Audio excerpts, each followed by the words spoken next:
Há reformas em curso nos setores da defesa, segurança e justiça. Construir a paz reformando instituições e sarando as feridas do passado. Como construir a reconciliação nacional após décadas de conflitos e instabilidade num país afetado pela pobreza? Dezenas de figuras públicas, lado a lado com a população, tentam responder.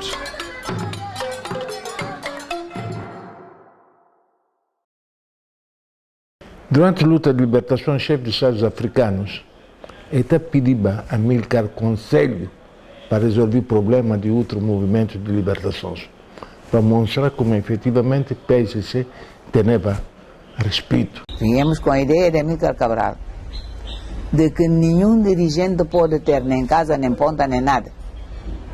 O seu papel é trabalhar para o povo. Primeiro, era gravíssimo que o cometido é a morte de Amílcar Cabral, a nós guineenses, a nós que mataram. Segundo, a morte de Amílcar, para mim, o golpe de Estado de 80 foi pior que eu já escutei. Se de facto o golpe de Estado de 80 Catemba não nasceu nem situação, nunca nasceu. O golpe de Estado de 80 tem e engendrar outro golpe de Estado, sucessivamente até hoje. E o Amílcar bem dizia, eu preparo-vos para lutar, mas não para governar. Governar e lutar é totalmente diferente. Desde os anos 80, nunca mais tivemos um discurso moral no PSC. Antes, desde Cabral, o PSC teve sempre um discurso ético. Eu repito, a partir dos anos 80, o que é que passou a funcionar? Safar-se e não safar o país. Salve-se quem puder. Há um pequeno grupo que de repente começou a enriquecer-se e grande parte da população não tinha nada. Ou seja, viemos dos anos 80 com uma estratificação que quebrou o consenso ético que vinha da luta de liberação nacional. Tudo o que está a acontecer é uma guerra dentro da família do PSC. Combatente contra combatente. Portanto, aí começa a ruptura moral.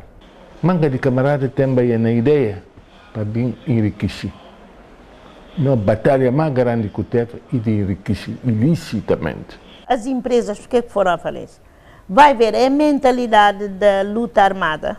Eu lutei, eu mando, eu tenho direito. As pessoas partem do princípio que a democracia, criando espaços de participação, também criava condições de reconciliação e de paz.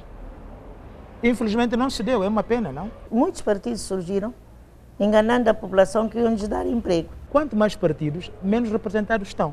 Neste momento, com 102 deputados, só há 4 que não pertencem às duas bancadas. Portanto, temos um multipartidarismo que, no fundo, é bipartidário. É uma espécie de 2 partidos políticos. É mais fácil fundar um partido do que uma empresa. Ou seja, a partir de 94, curiosamente, é com a democracia que surgem os maiores problemas, as maiores instabilidades, incluindo a guerra civil. Deste ponto de vista, a democracia foi um fracasso na Guiné-Bissau.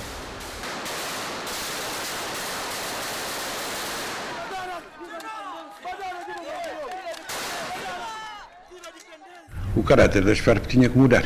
As Farc não podiam permanecer como eram durante a luta de libertação nacional. Não só os efetivos tinham que diminuir, como era uma situação diferente.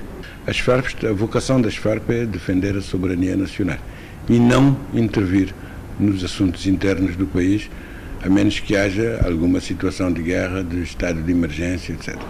Temos que respeitar a Constituição da República e as leis.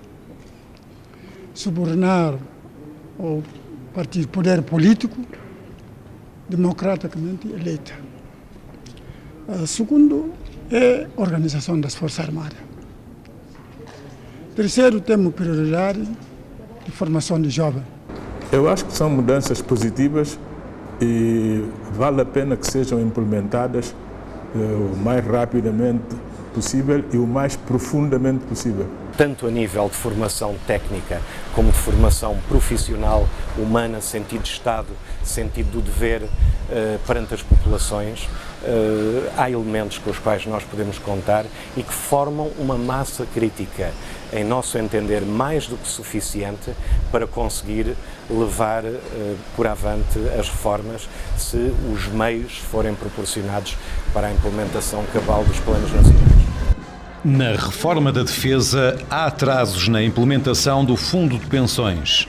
Primeiro passo para renovar as forças militares que desde 2014 contam com uma chefia empenhada em respeitar o poder político.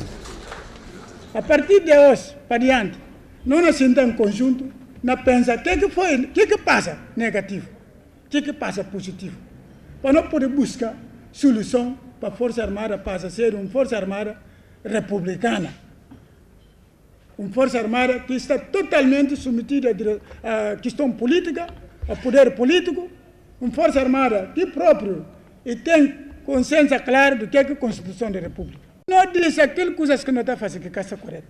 Não vai não reativa aqueles nomes que não tem na 74, 75, 76, que é hoje e pira imagem, não torna a gente inútil, não torna a gente que nem a população de nós está correndo.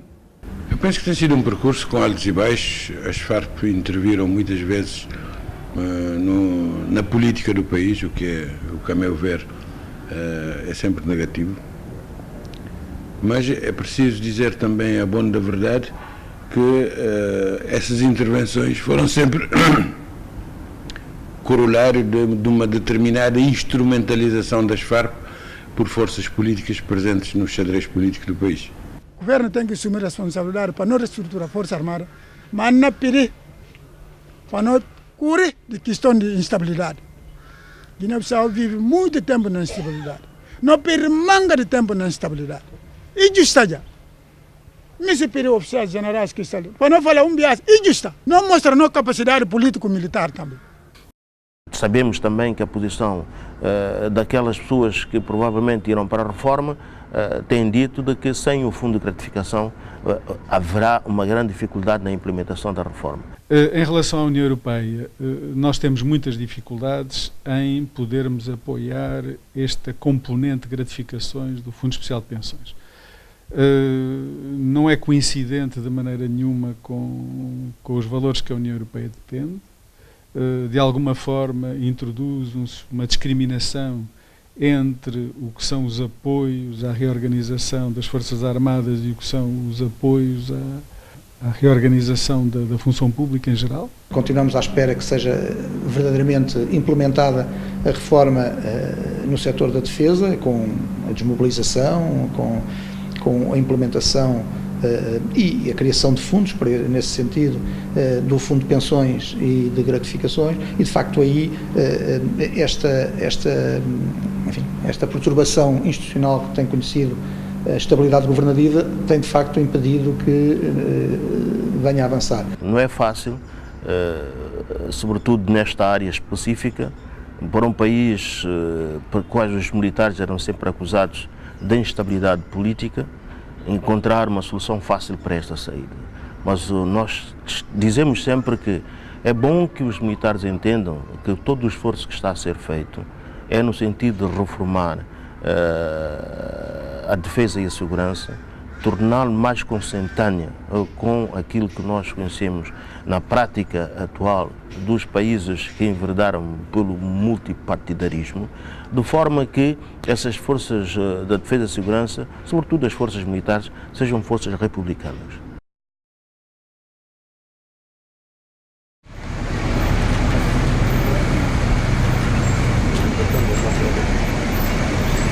Na actualidade, Uniogbis está a trabalhar com a Esquadra Modelo para implantar no bairro militar o policiamento comunitario.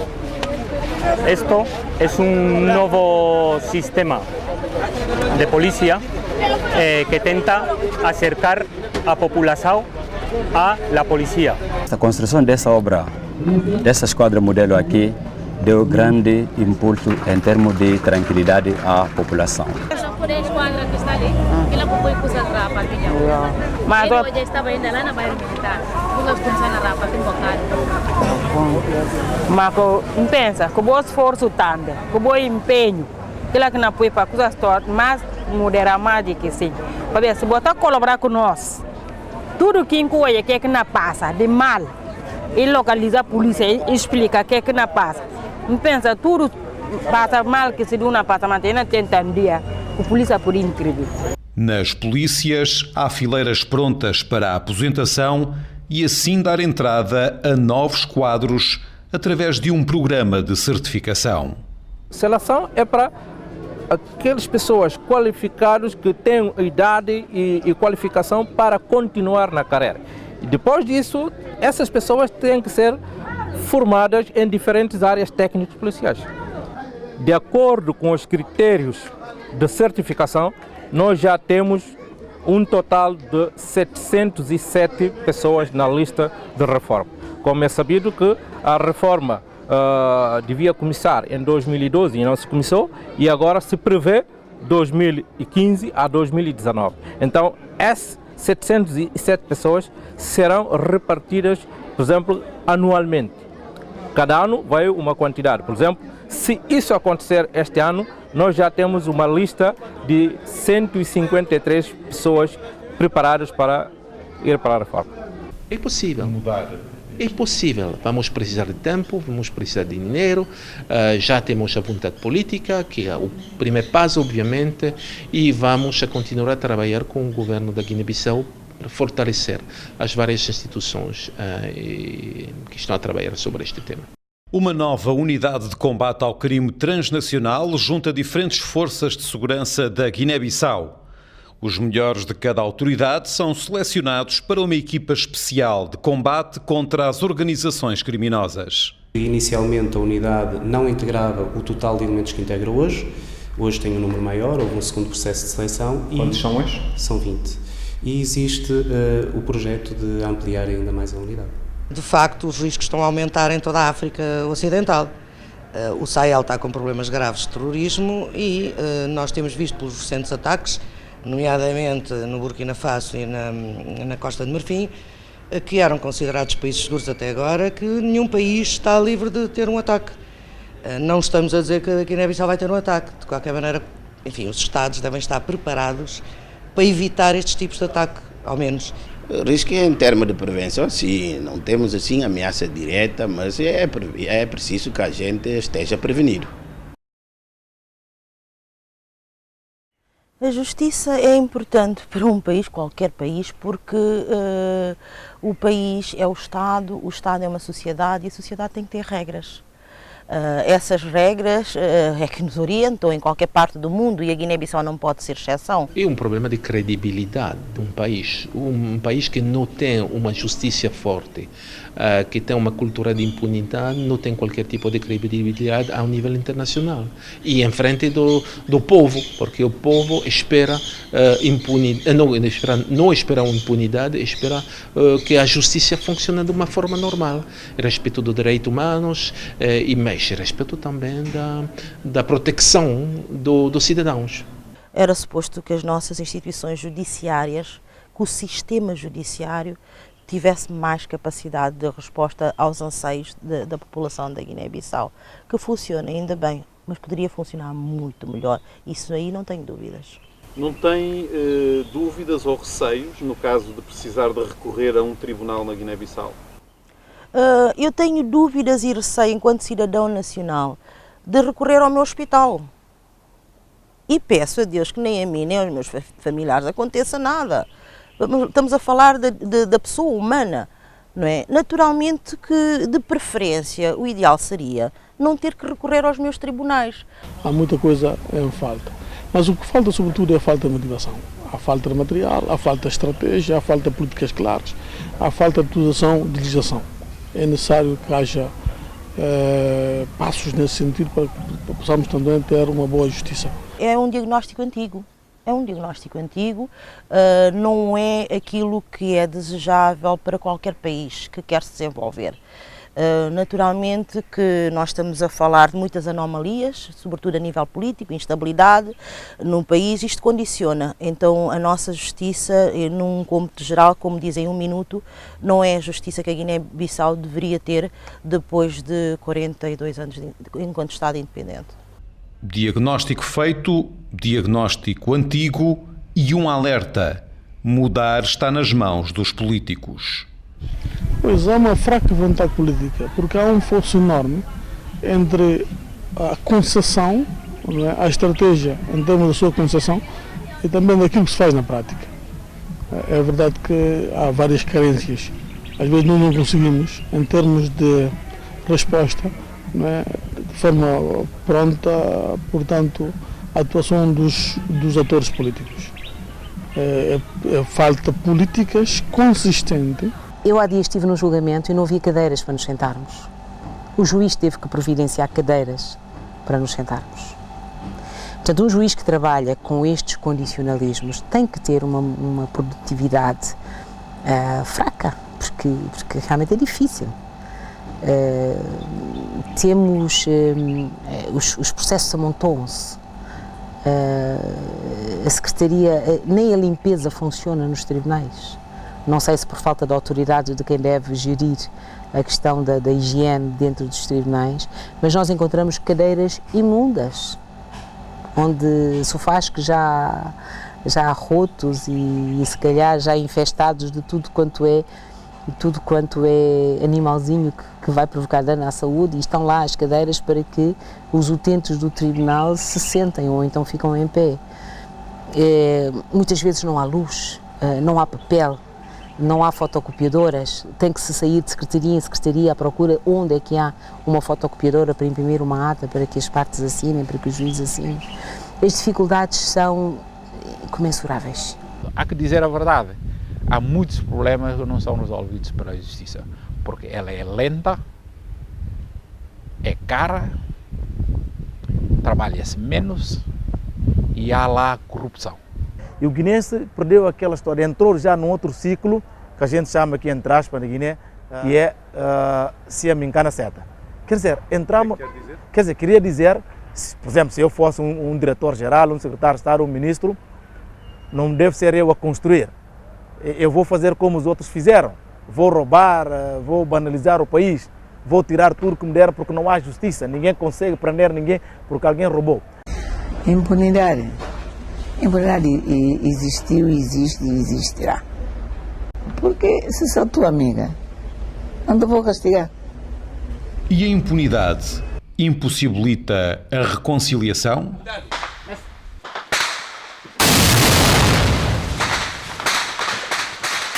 Olha, manga de coisas que estão na minha memória até hoje. Sim, acho que meio de julgado. Acho que uma clínica vacilo de julgado. Para ver como na igreja, mesmo que guerra tem qualquer conflito, eu penso que uma igreja que pode lançar bomba nunca. Essa igreja hospital, porque guerra com de tudo, a gente está curando para a igreja, lá que está roga, né? Para ver quem lança bomba na igreja, é difícil. Que crime de julgado. Não serve a vítima porque manga de bem de alguém morre, de alguém panha grave, de que está junto com alguém, não na cura, e dá-te cabeça dá-te cai que ali na cura, que o corpo vai ter de que cai morre. Não sente que coisa não sentir até hoje, de que mulher padece dos gêmeos e bambum sangue e pegam sangue na cura, e dá-te cai morre, e fica-se filhos, não sente. De vítimas de história? Sim. Você considerou que vai ser vítima de história? Sim, está considerando. Eu sei que há pessoas que me trataram mal no passado e até agora não são julgados pelo que fizeram comigo, né? E isso é...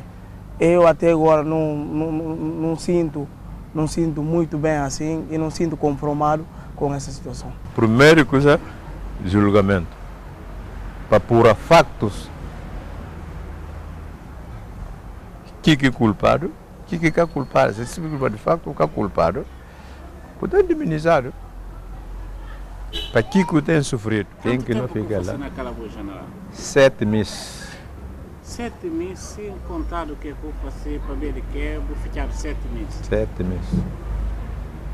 E desde que nós saímos, até a hoje, ninguém cachou mão para falar alguma coisa.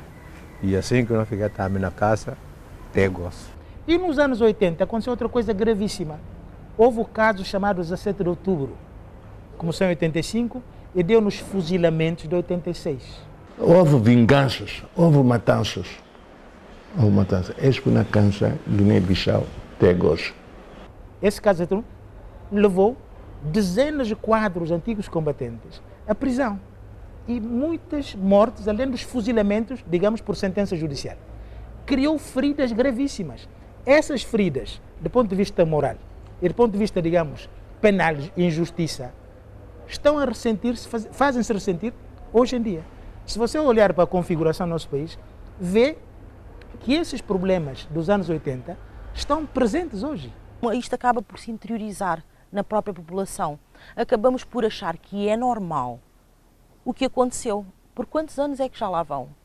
Eu, enquanto cidadã nacional, eu tenho direito a saber. Matou. Quem matou? Por que matou? Quais foram as vítimas? Onde é que elas estão? Eu tenho esse direito. Se eu tenho esse direito, tendo sido por 3 vezes Ministra da Justiça, acho que qualquer cidadão nacional da Guiné-Bissau tem esse direito. De acordo com a escolha de tipologia de reconciliação para a Guiné-Bissau, serão distribuídas tarefas às instituições segundo a vocação de cada instituição. As tarefas estão em debate. A amnistia é um dos temas recorrentes na discussão. Nós pensamos que a amnistia deve servir para pacificar a sociedade, mas quando a amnistia não consegue efetivamente atingir esse objetivo, é melhor optarmos por outro caminho. Porque aqui na Guiné-Bissau, hoje a percepção da amnistia para o povo, para nós que costumamos fazer a investigação, que estamos no terreno, é sinônimo de impunidade. O debate está lançado e uma coisa parece certa: para reconciliar não pode haver pressa. É um processo que vai durar no tempo e no espaço. Não vai ser fácil resolver, tendo em conta as convulsões vividas pela Guiné-Bissau. Não podemos pretender que uma conferência resolva os problemas. Vai dar indicações, vai dar instrumentos que vão ajudar no tempo e no espaço continuar o processo para que efetivamente cada guineense se comporte civicamente como guineenses e contribua para uma serenidade e tranquilidade no país.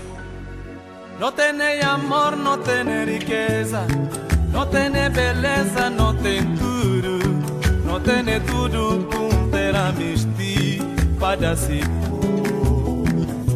O que me tem agradado são algumas referências positivas de pessoas que continuam fiéis a uma Guiné melhor. Não conseguiram ter um efeito estruturante que desejavam, mas estão aqui e são referências para nós neste momento. Eu tenho orgulho de ser guinense, mesmo com dificuldade, eu ainda continuo a ter orgulho de ser um guinense, porque só com o trabalho é que eu posso ultrapassar essas dificuldades. Mesmo que possa servir de fardo, mas nós é que devemos carregar os nossos fardos. Porque também os nossos pais carregaram o fardo que tivemos e por isso transformaram um país colonizado num país independente. A Guiné-Bissau quer desenvolver e eu quero, antes de morrer, ver o meu país desenvolvido. Sabe, o da unido para um amor, a nós um povo tão humilde, não vive, não cansa.